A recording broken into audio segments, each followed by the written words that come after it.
Kalau tidak bergerak PPT-nya tolong diinformasikan ya. Siapa?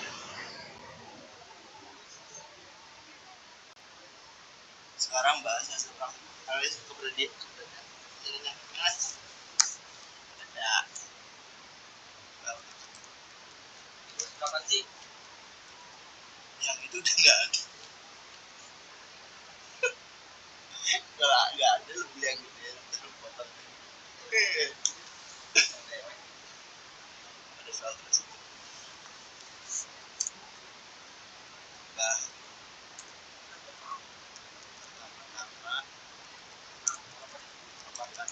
Ya, untuk presensi silahkan di video yang tutup ya. Yang tidak hadir silakan.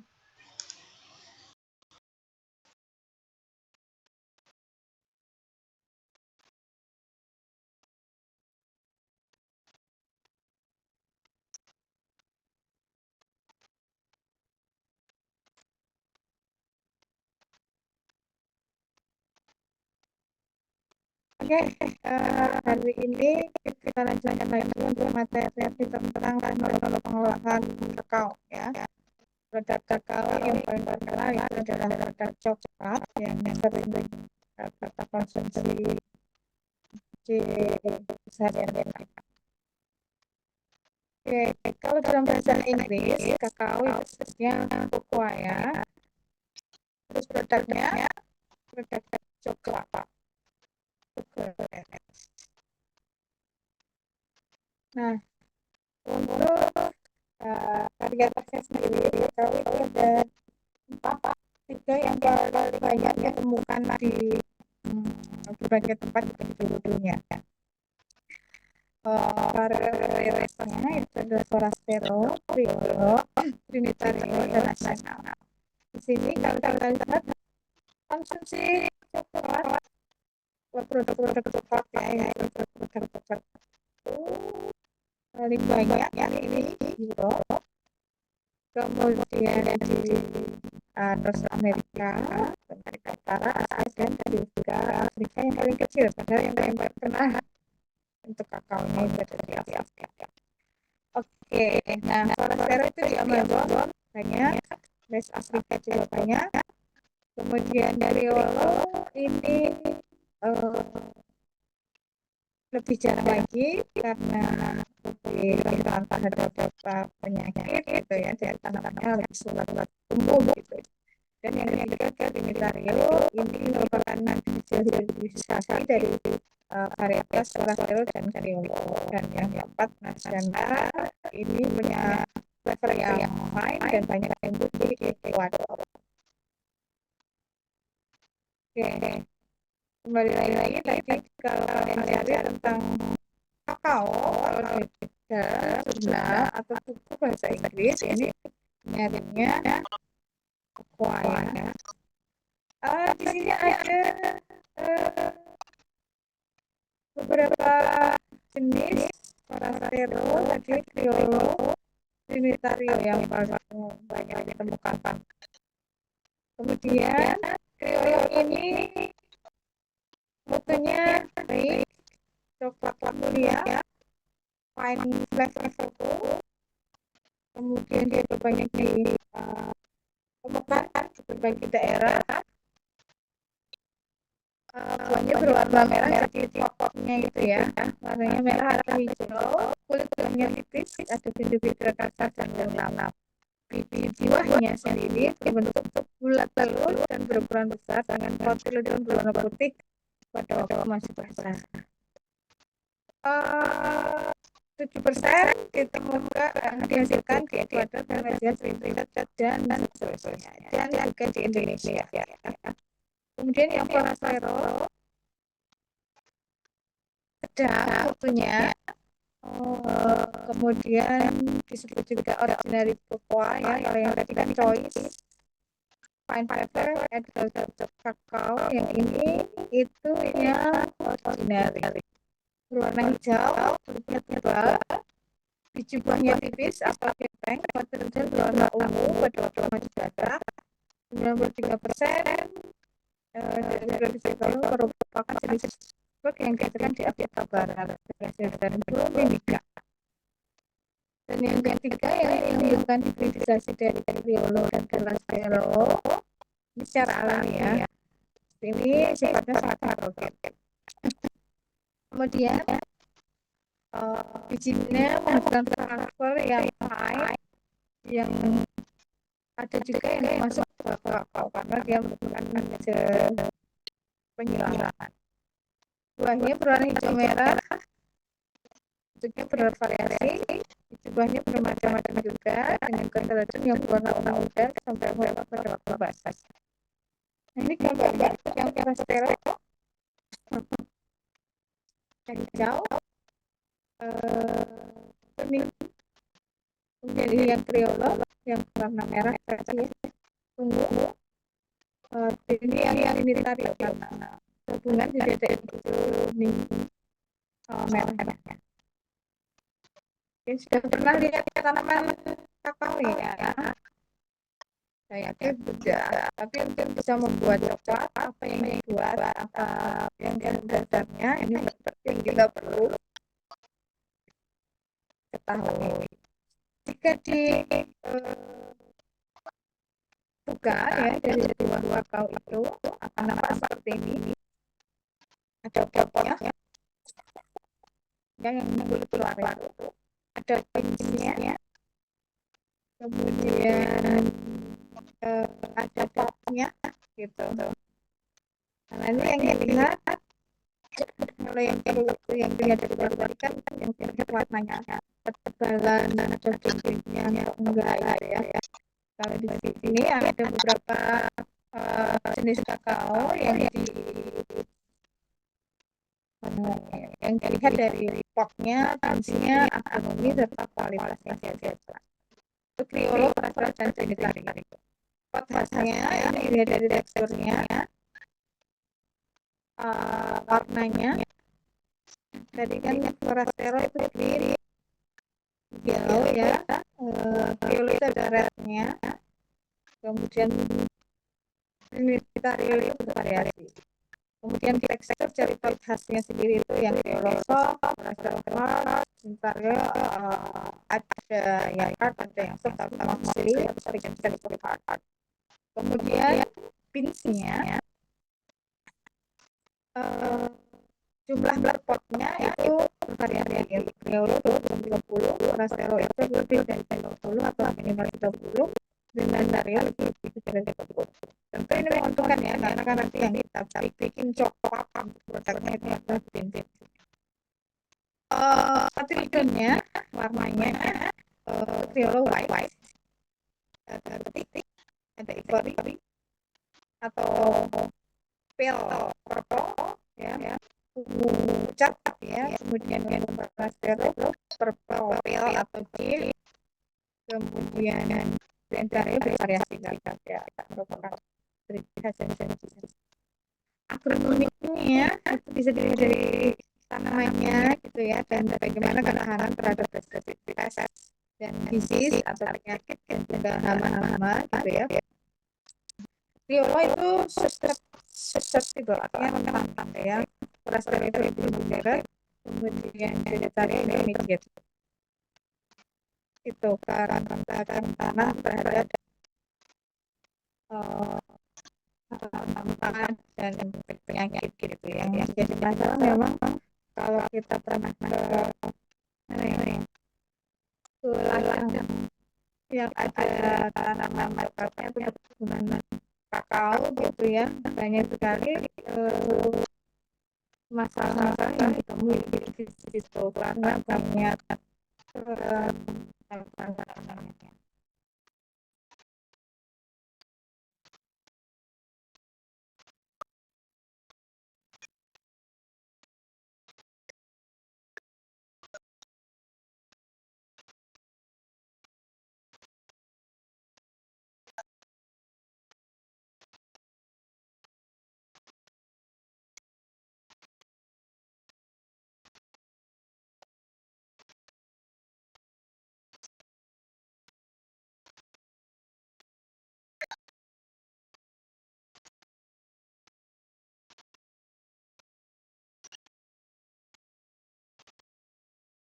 kemudian Forastero itu coklat, Trinitario itu tentu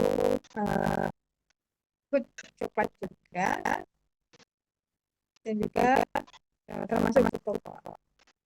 Kemudian konten ini karena biasanya kan kalau kita mau bikin coklat, produk coklat batang itu kan lemaknya yang diambil, tentu fat-fatan itu sangat berpengaruh gitu kan. Yang bagus ya yang tinggi gitu kan, kalau mau dari bisnisnya ini mau dibikin produk coklat. Nah ini Forastero paling tinggi, medium Trinitario, dan Violet yang paling rendah. Untuk ukuran binsnya atau ukuran ranjingnya sendiri gitu ya, berapa gram per 100 biji. Nah ini bervariasi juga. Yang paling tinggi adalah Forastero 94 gram per 100 biji. Kemudian kalau Criollo itu 100 bijinya cuma 84 gram. Trinitario tengahnya 91.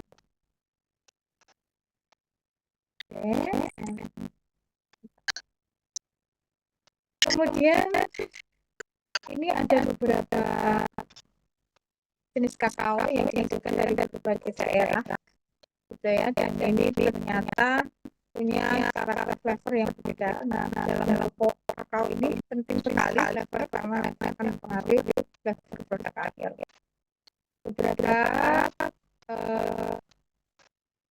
negara ini bisa menghasilkan beberapa jenis kakao, dan juga durasi dari proses fermentasinya itu beda-beda. Untuk yang daerah Ekuador, yang Mesinos, sama Criollo, ini durasi fermentasinya 2 hari, punya karakter flavor yang berbeda.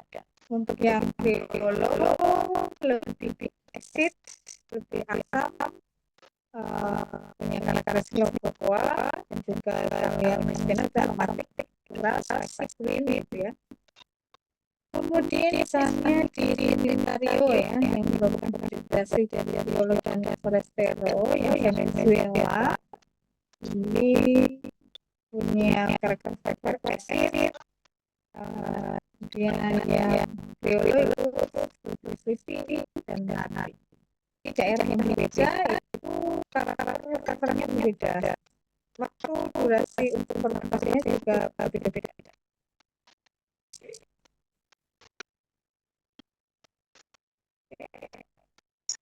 Nah ini adalah karakter coklat ya dari berbagai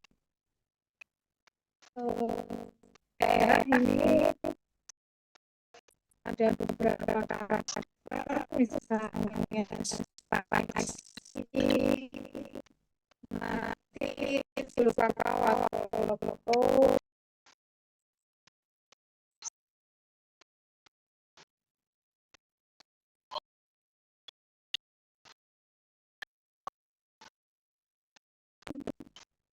Lebih banyak ke nanti sini kemana ini putih, white. Kemudian kalau yang Meksiko itu lebih white, sedikit cocoa-nya, kemudian sweetnya sedikit. Ini bisa dilihat ya, kecenderungannya yang mana aja, karena beda-beda.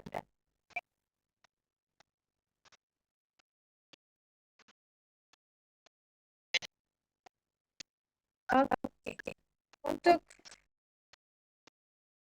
ya ada beberapa di distribusi itu dan banyak dikonsumsi. Ini adalah pola asumsinya dari tahun 2015 dan 2016. Jadi yang paling banyak itu yang coklat, kemudian coklat dan lecet. Kita kenal dulu dengan bisnya, yang paling penting untuk dibuat coklat. Jadi di dalam pot itu ada biji yang terselimuti oleh pulp ya. Pulp tahu ya pulp ya. Nanti kalau ada yang tidak tahu bisa search. Kalian bisa search pop itu apa. Jadi yang putih-putih tadi itu popnya ya. Spongnya parenkim ya, jaringan parenkim spong. Kemudian di dalamnya nanti ada testa yang lapisan testa. Kemudian di dalamnya tadi kan saya nyebut ada kotilodon di biolog rasa-rasa warnanya beda-beda gitu kan. Kalau itu tertentu yang di sini. Oke, nah kotilodon ini merupakan sel-sel untuk penyimpanan ya. Oke, popnya itu isi utamanya adalah air, kemudian mengandung sugar, gula-gula sederhana, kemudian ada gula-gula pentosa, kemudian ada asam citra, kemudian ada garam-garam. Nah, kemudian makanya di pop itu kalau kalian pernah dengar nata ada kuah atau ada kakao gitu ya, ini nata ada koko yang biasanya terbuat dari air kelapa diganti dengan pop ini. Jadi nata itu ada ya. Tapi nggak tahu sekarang populer apa enggak. Kemudian ada testa itu terdiri dari 10 sampai 14% dari berat daging ini. Jadi lumayan ya.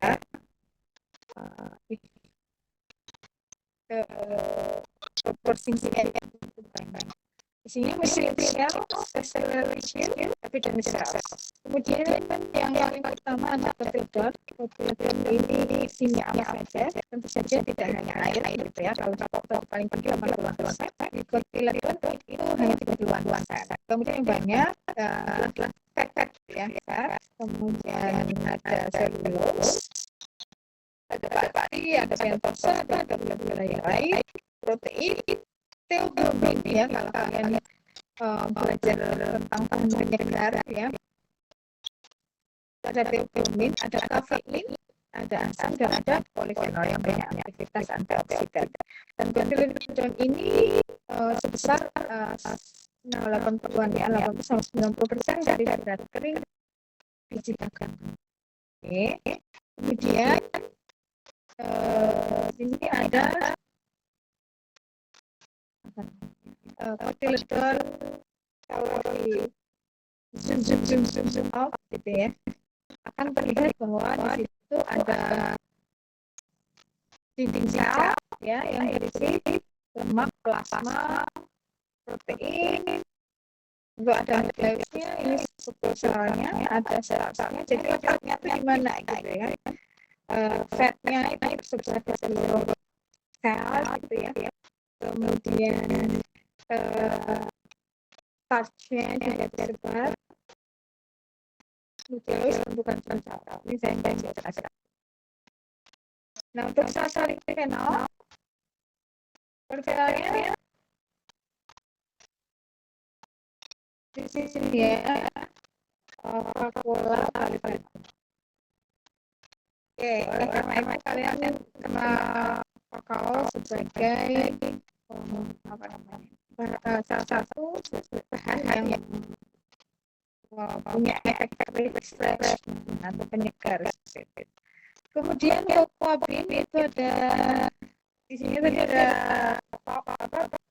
kotilodon ya, terus ada testa atau yang melapisi kotilodon itu ada fungsinya. Jadi setiap part dari tanaman itu punya fungsi untuk tanaman dan juga untuk misalnya atau apa ya. Ini sebagai barrier semi-permeable untuk aliran komponen antara pop dan kernel dalamnya. Yang bisa masuk permeable untuk water adalah asam laktat dan senyawa organik lain. Oke, untuk menahan zat dilepaskan dari sel biji kakao saat disimpan selama fermentasi. Jadi ini berfungsi ketika saat sudah dipanen, kemudian sudah dibuka dan mau fermentasi, ini berfungsi untuk menahan supaya zat-zat yang hasil yang produksi selama fermentasi ini tidak keluar, tidak keluar dari diri. Oke, kemudian kolesterol atau kamarnya sendiri tadi 30% ya air, 30% lemak, biasanya gula-gula, asam fenol, polifenol gitu ya, dan juga jauh tinggi, kafein, dan juga beberapa senyawa non-parat. Nah ini filternya kan di depan sudah disebutkan kalau tidak warnanya kolesterol tidak beda. Ini bedain sama potnya ya. Potnya juga punya warna, filter juga punya warna sendiri. Nah kolesterol itu kalau kriolin tadi warnanya apa ya? Ini putih ya. Tapi kalau potnya beda ya. Kolesterol itu pot filternya warnanya purple. Trinitario ada putih, ada purple-nya. Kemudian biasanya kan biji itu punya fungsi untuk tanaman, untuk perkembangan, untuk perkembangan bibit gitu ya, sebagai level produksi gitu ya, untuk perkembangan. Kemudian ini yang paling penting adalah produksi pada bukan aroma dan rasa dari jenis. Kotilodon ini terdiri dari 2 sel parenkim, polifenol dan protein yang tadi ada gambar formulanya tadi ya. Sel polifenol isinya 40-20% zat dendritik, vakuola, isi polifenol, dan alkaloid ya. Jadi ada di situ terus zat-zat komponennya gitu. Kemudian untuk yang lemaknya tadi ada di salicylic protein yang bersih, fitoplasma, protein sampel, gula-gula, dan lemak. Oke, ini kalau bijinya sudah dikeluarkan, kita dulu ya. Ini ada warna putih, asam, sugary, ada asam manis itu ya, mucilaginous, soft tissue, dan kafein. Komponennya air, laktosa, asam sulfat, pektin. Air yang paling tinggi ya, berapa persen? Ada gula-gula yang tinggi.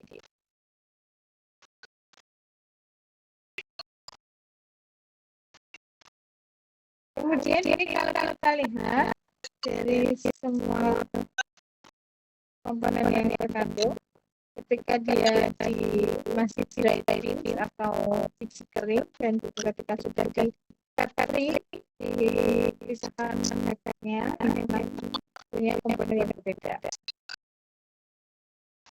Oke, ini untuk kolesterol. Oke, untuk polifenolnya ini isinya tekin, kafein, 37%, antosianin 4%, proantosianidin 58%. Ada juga katekin ya, katekin kalau kalian sudah pernah mendengar katekin, ada katekin, epigalokatekin. Kemudian di dalam kuah sendiri kalau nanti sudah dipisahkan antara kalau green ini kan cukup ya, masih itu efeknya 461%. Kalau liquid sudah diluncurkan nanti akan ketika ditumbukkan itu juga akan tentu yang paling tinggi kalau masih dalam bentuk. Oke, nah sekarang yang paling penting ini adalah konsentrasi. Jadi setelah dipanen itu biasanya tidak didiamkan saja, tapi langsung dilakukan penanganan pasca panen sudah, karena pengaruh terhadap mutu produk akhir yang dihasilkan. Fermentasi ini untuk pembentukan aroma dan punya waktu yang berbeda-beda antara varietas ya. Suhunya itu sekitar 40 25-50 derajat Celcius. Oke, kemudian pH-nya itu 4 sampai 5 misalnya 5,5 kemudian kalau lebih tinggi lagi lebih empat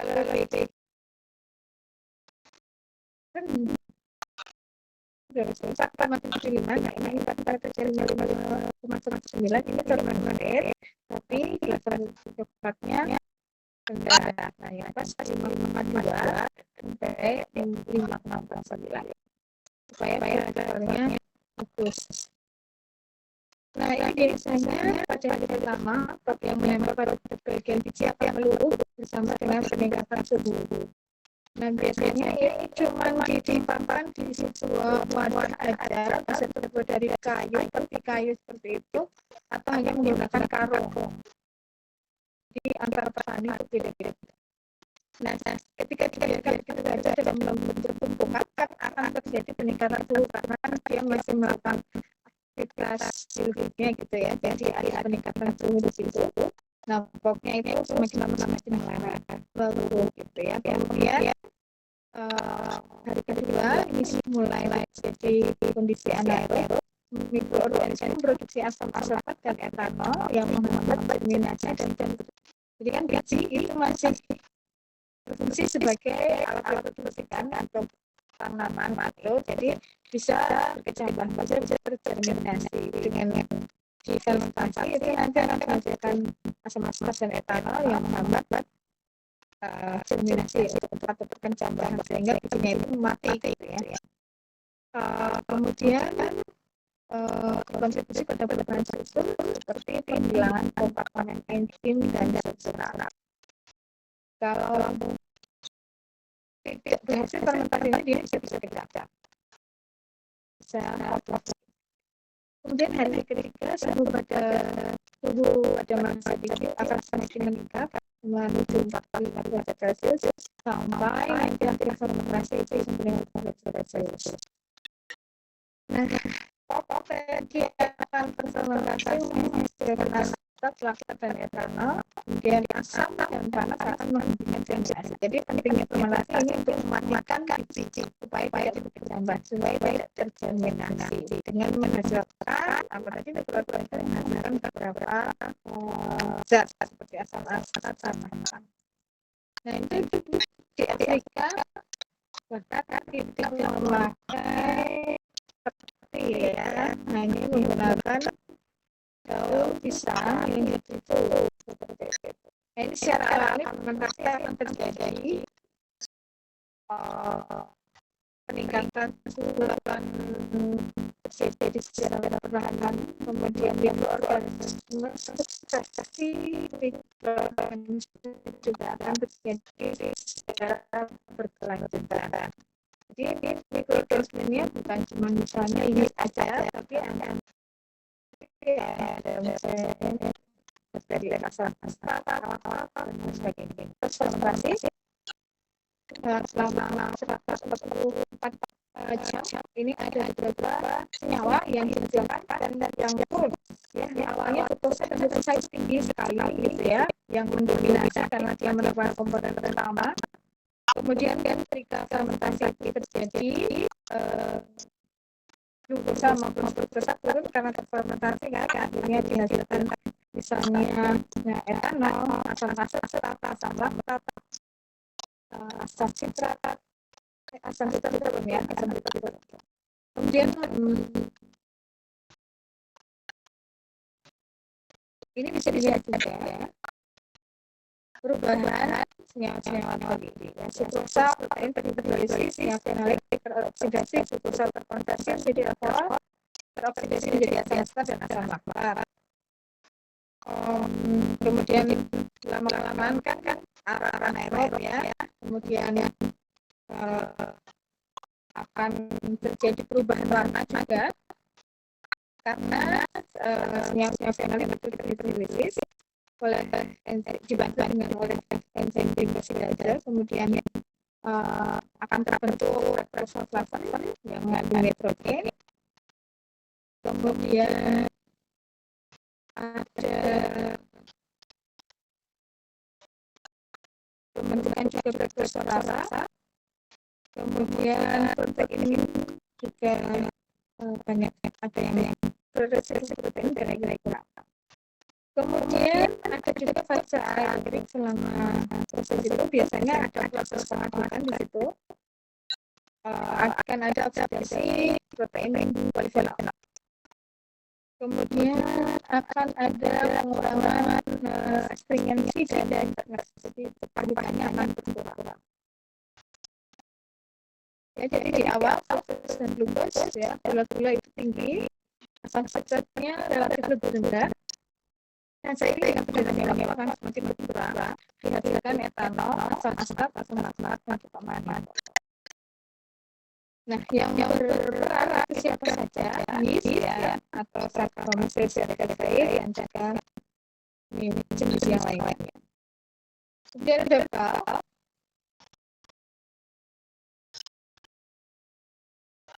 Dan ini beberapa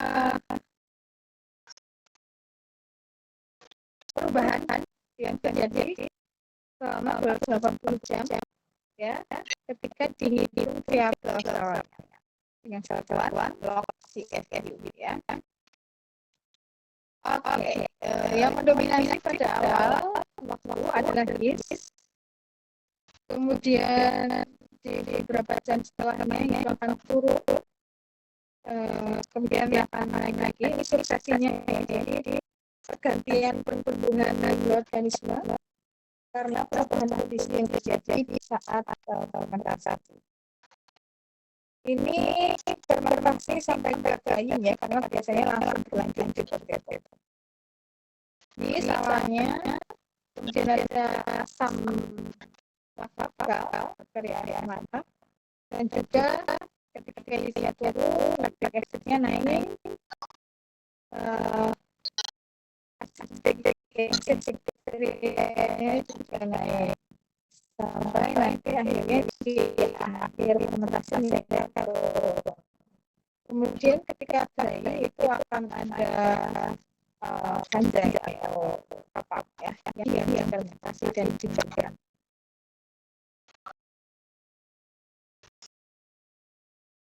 Proses pengeringan itu ya hanya di setelah selesai itu kan ada perubahan warna karena dia polifenol yang dioksidasi. Nah itu nanti akan jadi tampak berupa seperti ini. Oke, pengeringan bisa menggunakan sinar matahari atau menggunakan alat ya, tapi biasanya di petani ini ikut menggunakan sinar matahari. Oke, nah untuk biji kakao keringnya ini akan nampak bervariasi sekali, ya, makanya nanti ada proses staging. Ya, mana yang masuk, mana ya. Nah, ini yang diinjak ini terhadap ini. Oke, ini adalah suatu karena yang terkenal dari bahan penyegar refreshment itu adalah senyawa-senyawa flavor atau volatil yang akan mempengaruhi flavor dari biji tadi ya. Ada yang sweety, malty, fruity, calorie, sweet, light, tart, sweet, punk, biscuit-like, dan lain-lain.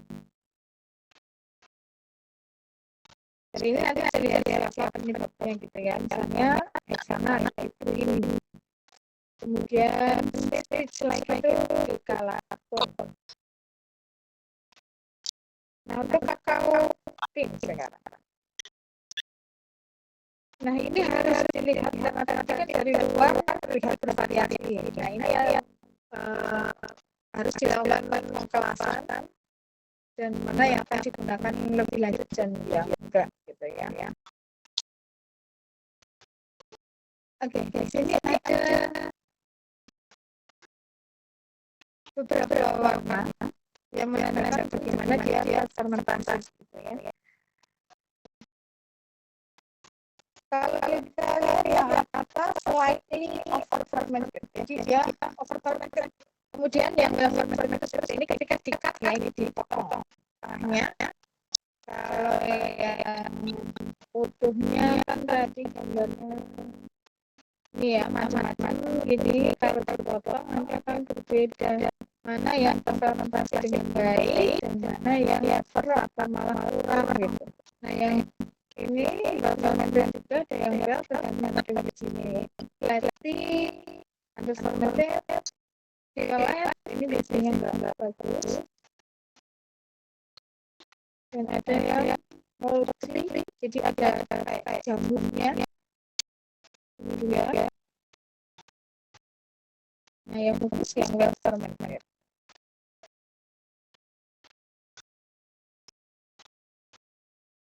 Nah, tes ini biasanya dilakukan untuk melihat adanya zat tertentu yang dapat menyebabkan off flavor dan juga menunjukkan tingkat fermentasi biji yang nanti akan berpengaruh pada rasa dan kualitas biji. Kriterianya ada banyak ya, ada yang flat, rangkaian green, moldy, flaky, germinated, serta body atau derajat adanya insekta atau rodent. Yang sesuai kriteria yaitu yang well fermented, dry, free from insect rodent infestation, abnormal odors, and contamination and filtration.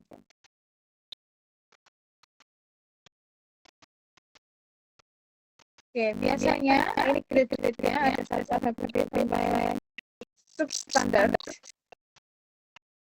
jumlah biji per 100 gramnya ini ya. Jadi saat itu maksimal 100 per 100 gram ya, 100 biji per 100 gram. Yang multi 3, selesainya 3, diseksnya setengah. Bisa dipelajari. Masih banyak yang eksperimen sih, lumayan banyak ya. Oke, ini adalah yang berpengaruh terhadap flavor yang dihasilkan nantinya pada produk akhirnya. Itu dipengaruhi oleh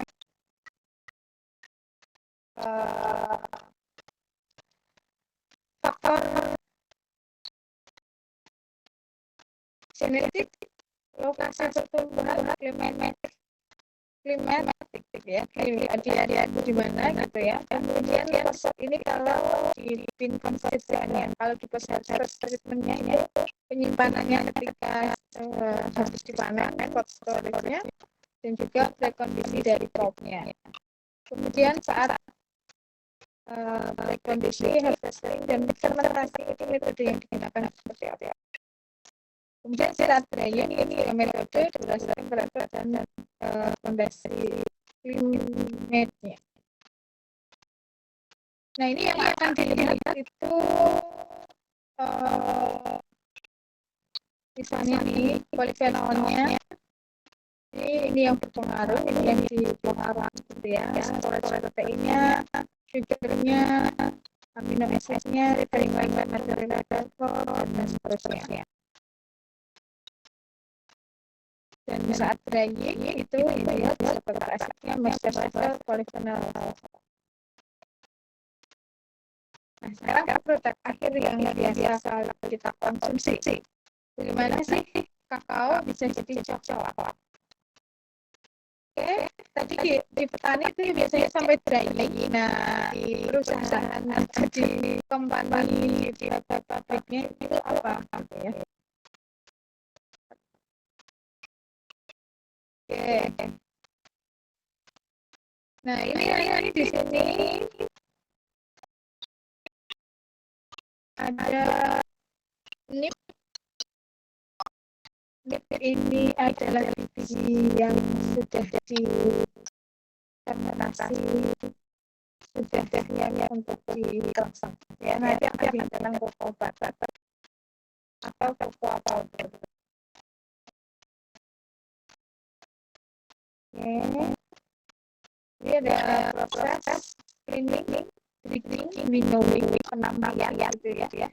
Jadi biji tadi diseleksikan hasil dari proses pengeringan dan dipisahkan, dibersihkan dari kotoran atau cangkang biji, kemudian disterilisasi, kemudian di roasting, kemudian hasilnya nanti menghasilkan nip ya. Nip ini siap untuk di grinding dan diproses. Nanti akan menghasilkan liquor diproses. Nanti akan hasilnya cocoa butter dan cocoa butter.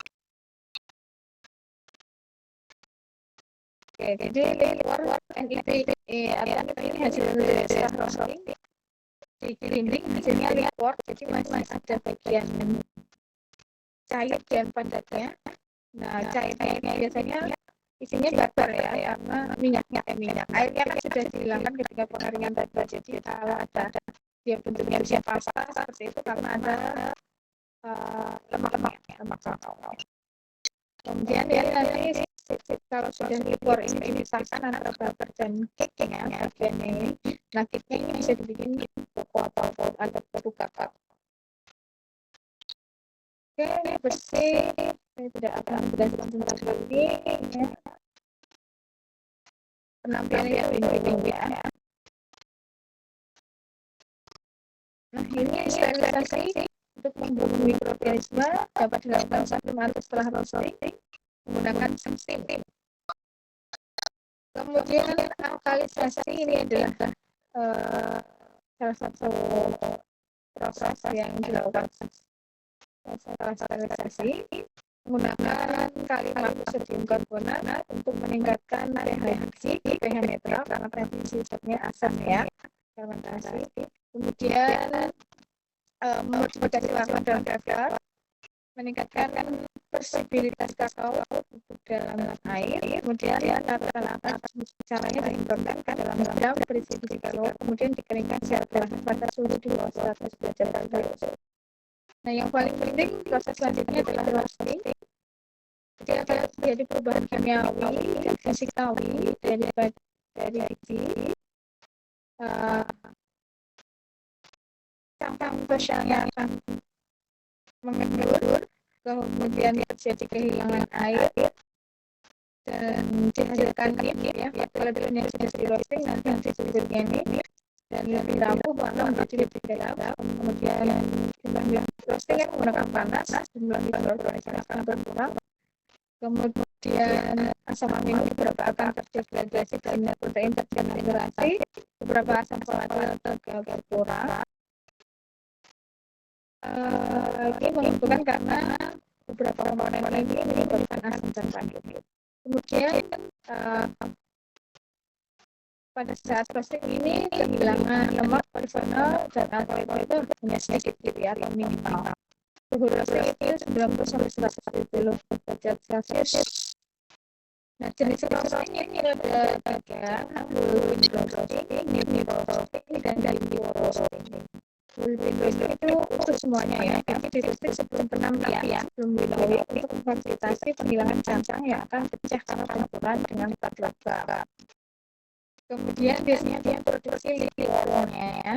Panas menyebabkan menjadi lemak kasar sehingga kehilangan lemak kakao lumayan.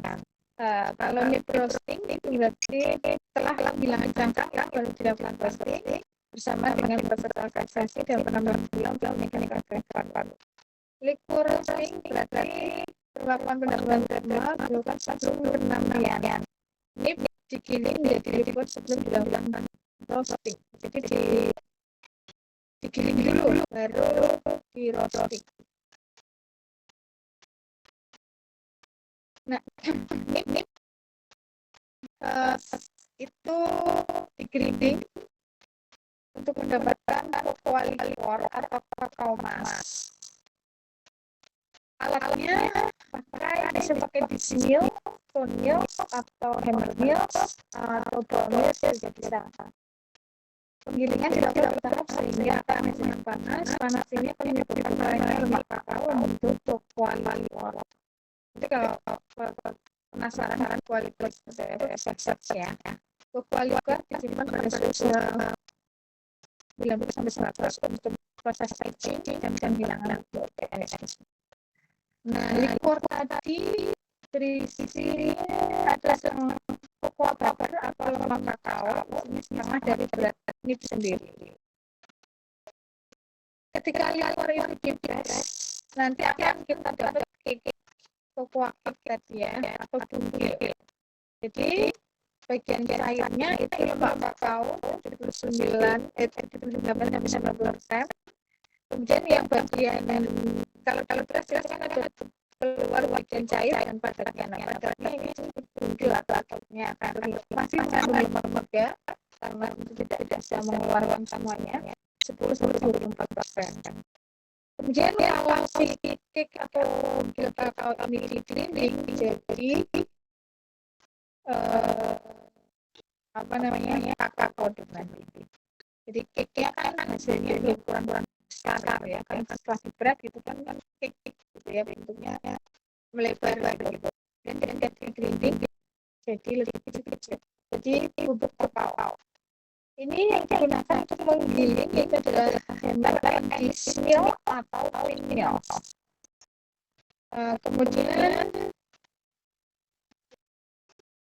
penggilingan cake dengan bubuk kakao dengan tingkat horizontal tertentu. Jadi ini tergantung pada alatnya ya, dan juga saran yang kita pakai berapa. Kemudian didinginkan agar terjadi kristalisasi lemak lipat tentunya stabil. Mencegah dispolarisasi atau blok. Nah, untuk bagian lemaknya, lemak kakao atau cocoa butter itu isinya adalah triacylglycerol. Untuk kalian masih ingat ya, baik triacylglycerol 95% lebih karena ada triacylglycerol ini dan monoacetyl. Ada free fatty acids-nya juga, tapi masih sangat kecil, 1%. Lipid polar juga ada 1%. Dan ini titik lelah dan kekerasan tergantung pada varietas kakao dan kondisi lingkungan. Nah, di dalam coklat itu ada bentuk kristalnya, jadi ada proses kristalisasi di dalam dalam coklat ya. Kristalnya ada 6 bentuk, 1 sampai 6 dengan bentuk yang berbeda-beda, ada beta, alpha, dan mix. Beta salah satu dari dua. Kemudian dia punya melting point yang berbeda-beda. Gitu. Dan ini nanti mempengaruhi penampilan atau penampakan dari coklat yang dihasilkan. Biasanya yang dituju itu form 5 B2. Karena melting point-nya itu di suhu tubuh manusia. Ya, kita di 36 kan, 36, 35. Tapi kalau misalnya yang bentuknya bukan 5, itu akan berpengaruh penampakan. Ya, kita ulang lagi, ini kita review. Beans, cocoa, ada cangkang, ada bagian dalamnya kotyledon yang bisa yang sudah di roasting jadi nips. Piling, digiling, ada conditioning, di sini ada. Jadi setelah milih ini tujuannya langsung jadi quality order. Tapi kalau sudah pisahkan tadi ya, akan untuk cocoa cake. Jadi milih pressing tadi di-press akan jadi cocoa cake dan liquor. Cake-nya bisa jadi powder. Di sini butternya bisa pressing, hasilnya cocoa cake. Untuk produk coklatnya sendiri,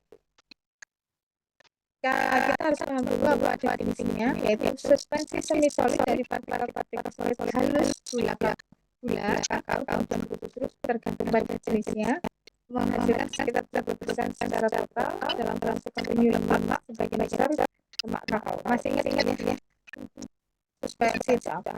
Jadi ada fase lemaknya dan juga ada fase solidnya ini gula, susu dan sebagainya. Dan merupakan emulsi kompleks yang dapat ditransformasi menjadi produk solid Oke, dan ini punya efek refreshment, jadi punya sensasi yang satisfaction ya, memuaskan, punya efek terhadap otak dan juga menghasilkan rasa happiness atau joy.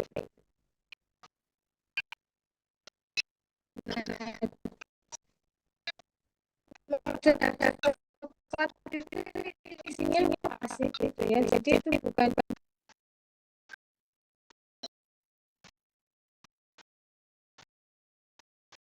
menggunakan bagian tekniknya ya, cocoa butter ini adalah solid yang digunakan, yaitu ada gula, bubuk coklat bisa juga ditambahkan dengan bubuk coklat, kemudian ada juga susu gitu ya, sampai terbentuk suspensi.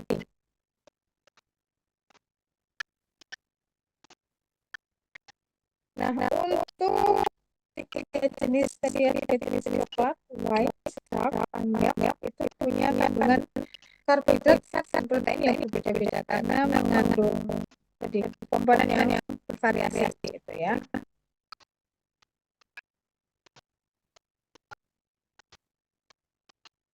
Oke, ini adalah karakteristik dari tiga jenis coklat tadi. Ini untuk Europe ya.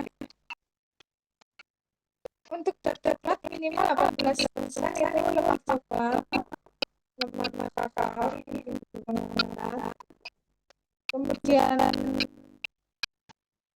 solidnya, dry cocoa solidnya itu tidak kurang dari 35%, minimal 14% dari non-fat cocoa solidnya. Kemudian yang dry cocoa solidnya tidak kurang dari 25%. Kemudian minimal 12% dari dry non-fat cocoa solid. White cocoa itu cocoa butternya tidak kurang dari 20%. Proses utama yang dilakukan untuk bisa membuat satu produk gitu ya, coklat batang gitu. Ini yang coklat batang ya. Ini adalah mixing, refining, punching, tempering, molding, and packaging.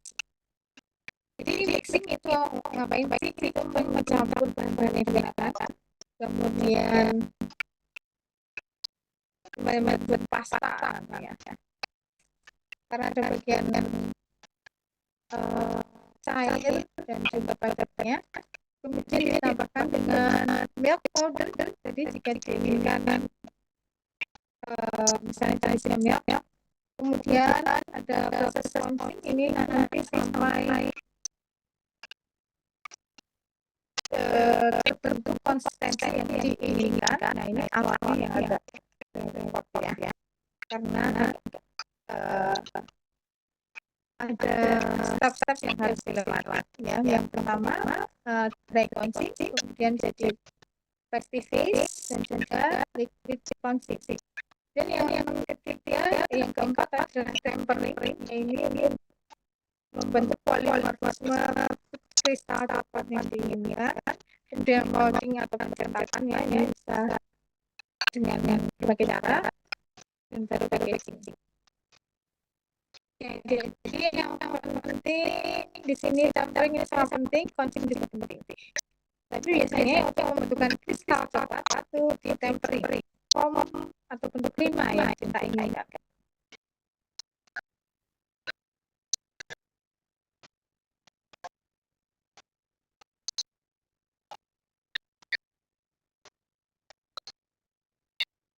Oke, ini adalah gambarannya ya.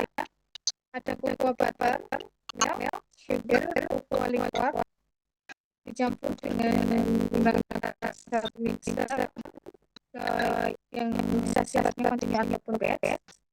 Kemudian ada syarat suhunya ya, 40 sampai 50.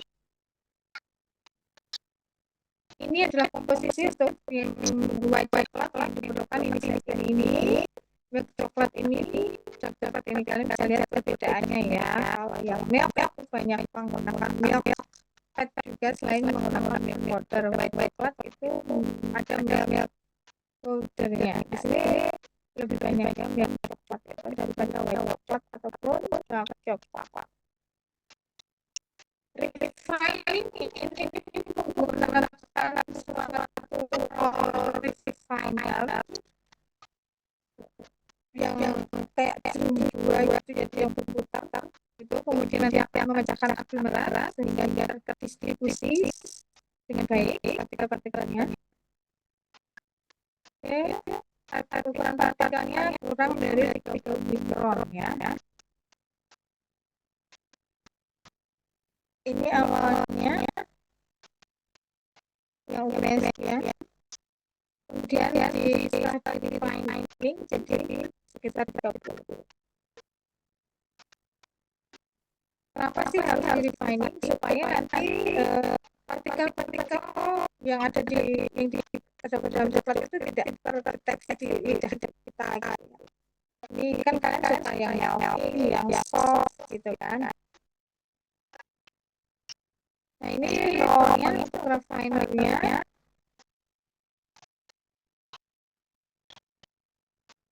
Roll pressure, coklat foam, coklat pipit, filter pressure ini papannya. Dan ini arah putarannya ya. Ini 3 coklat pipitnya nanti masuk ke sini dulu. Kemudian akan diputar rollnya sehingga akan bergerak. Kemudian nanti akan dihasilkan yang sudah main.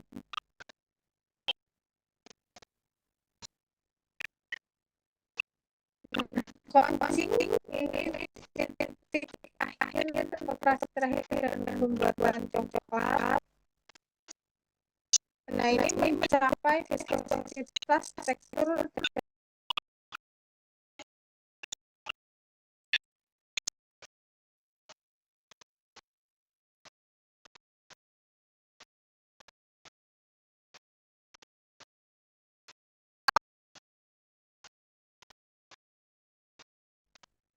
ini beberapa terjadi di 16 jam pada kemudian siang yang bergerak cepat berbeda-beda. Nah, pada proses costing ini kan ingin mendapatkan viskositas tertentu, maka kalau terlalu viskos harus ditambahkan sesuatu. Kalau misalnya terlalu lembek harus diapakan. Ini biasanya ditambahkan lemak paut dan lecithin. Hasilnya adalah coklat molten melting ya, molten coklat seperti ini. Hasil dari proses pouching. Nah ini ada alatnya. Kalau mesinnya banyak bisa juga kalian menggunakan yang kemas secara manual mau ya, jadi waktunya lama. Oke, awalnya seperti ini blendingnya ya. Kemudian perubahan fase jadi plastis, kemudian jadi liquid setelah ditambahkan juga tadi misalnya lecithin dan juga alkohol. Yang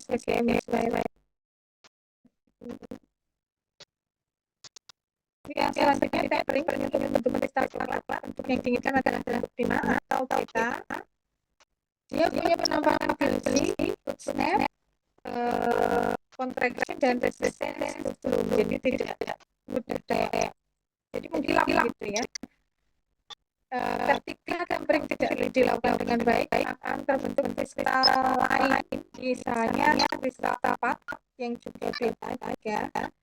Kemudian biasanya beda ya dengan kristal ini, dan nanti akan berubah menjadi 5, tapi bentuknya tidak mengkilap ketika langsung terbentuk kristal ini.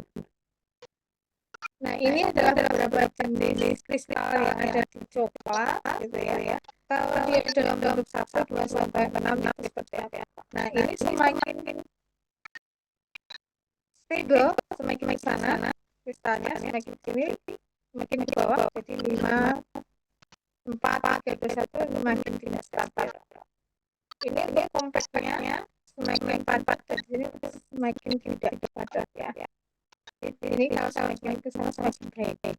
Yang kita inginkan adalah di kristal lunak.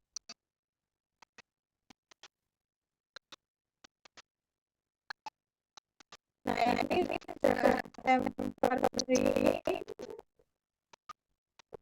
apa yang terjadi di lama coba dengan dengan proses.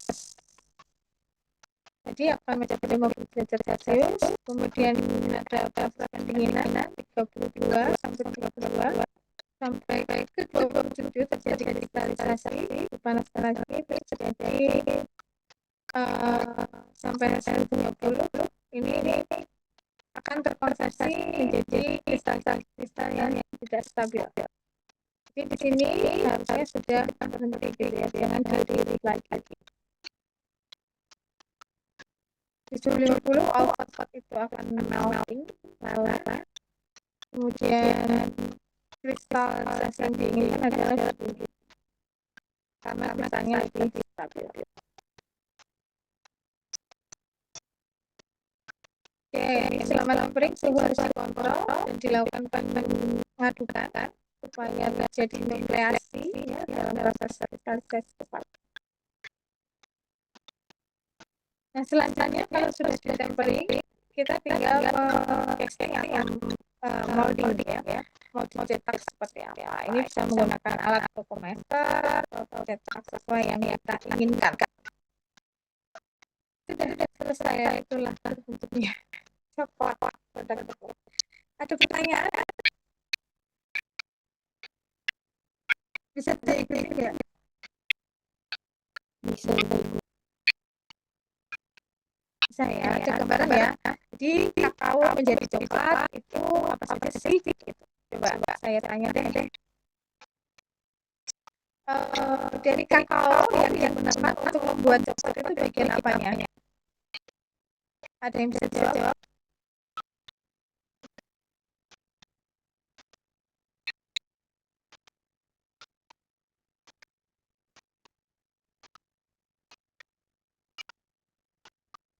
Izin menjawab, biji kakao bukan. Ya, biji kakao. Satu lagi. Biji kakao yang di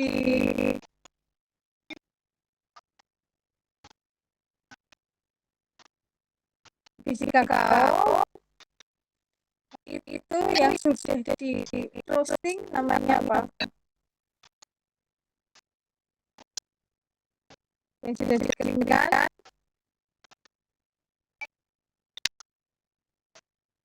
Kakao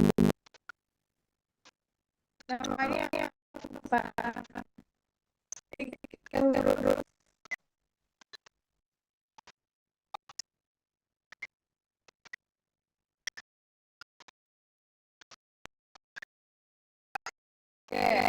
Kristal yang diinginkan pada coklat itu kristal nomor bentuk berapa?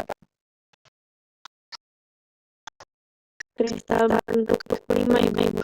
Oke deh. Itu pertanyaan simpel tentang coklat dan kakao. Untuk lebih jelasnya kalian bisa search atau nanti bisa tindak lanjut ke buku ya saya apa tentang kakao dan coklat production. Oke, ada pertanyaan? Cukup Ibu. Oke, cukup. Kalau cukup kita akhiri sampai di sini. Terima kasih atas perhatiannya. Mohon maaf atas ketidaknyamanannya untuk hari ini. Kalau tadi sudah tanyakan di kelas. Oke, kita berarti ini pertemuan terakhir sebelum UTS ya.